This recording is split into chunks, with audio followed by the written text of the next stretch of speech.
किसी ने बड़े कमाल की बात कही है। जब तक आप डरते रहोगे, आपके जीवन के फैसले कोई और लेता रहेगा। तो नमस्कार, मैं सोनपरी आप लोगों के लिए आज फिर से एक नई कहानी के साथ आई हूँ। एक आदमी था, उसका नाम था राहुल। वह हाल ही फ़िलहाल में एक अगरबत्ती का बिजनेस करता है, मार्केट में करता है। थोड़े ही दिन के बाद अपने अगरबत्ती की दुकान में बहुत ही प्यार से वह बाहर बोर्ड में लिखाता है, हमारे यहाँ सुगंधित अगरबत्तियाँ मिलती है। थोड़े ही दिन में उसका धंधा पूरा अच्छी तरीके से जम जाता है, बहुत अच्छी बिक्री होने लगती है। एक दिन एक आदमी आता है और उसे कहता है कि आपने बाहर बोर्ड पे क्या लिखवाया। वो कहता है, हमारे यहाँ सुगंधित अगरबत्तियाँ मिलती है। तो वह कहता है कि किसके यहाँ बदबूदार अगरबत्ती मिलती है, सभी के यहाँ तो सुगंधित अगरबत्ती मिलती है। तो यहाँ सुगंधित का क्या मतलब है। वह भी सोचता है कि सच में अगरबत्ती तो सुगंधित ही होती है। वह क्या करता है, सुगंधित को मिटवा देता है। फिर एक दूसरा आदमी आता है कुछ दिन के बाद। फिर वह कहता है, आपने बाहर बोर्ड पे क्या लिखवाया। वह कहता है, हमारे यहाँ अगरबत्तियाँ मिलती है। तो वह कहता है कि यहाँ पे हमारे यहाँ का क्या मतलब है। आखिर आप ही आपके बाहर बोर्ड पे, दुकान के बोर्ड पे लगा हुआ है, तो आप ही के यहाँ मिलेगा ना, किसी और के यहाँ तो मिलेगा नहीं।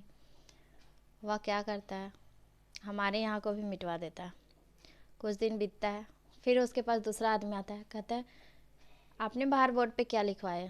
कहती है, अगरबत्तियाँ मिलती है। तो बोलते, अगरबत्ती मिलती है का यहाँ क्या मतलब है। आखिर दुकान है तो मिलेगी ही। वह भी सोचता है कि सही बोल रहा है, वो मिलती है को भी मिटवा देता है। कुछ दिन बीत जाता है, एक और आदमी आता है, कहता है, आपने बाहर बोर्ड पे क्या लिखवाया। अगरबत्तियाँ। तो अगरबत्तियाँ का क्या मतलब है। आखिर अगरबत्ती की दुकान है तो अगरबत्ती ही ना मिलेगी। वह फिर सोचता है और अगरबत्तियों को भी मिटा देता है। अब उसका बोर्ड खाली पड़ा हुआ था। धीरे धीरे उसका धंधा बहुत ही मंदा होने लगता है। एक दिन उसका दोस्त आता है और कहता है दोनों बातचीत करने लगते हैं। वह अपने दोस्त को बताता है कि धंधा पहले ठीक ही चल रहा था, अभी पूरा मंदा हो गया है। उसका दोस्त बाहर जाता है और बोर्ड देखता है।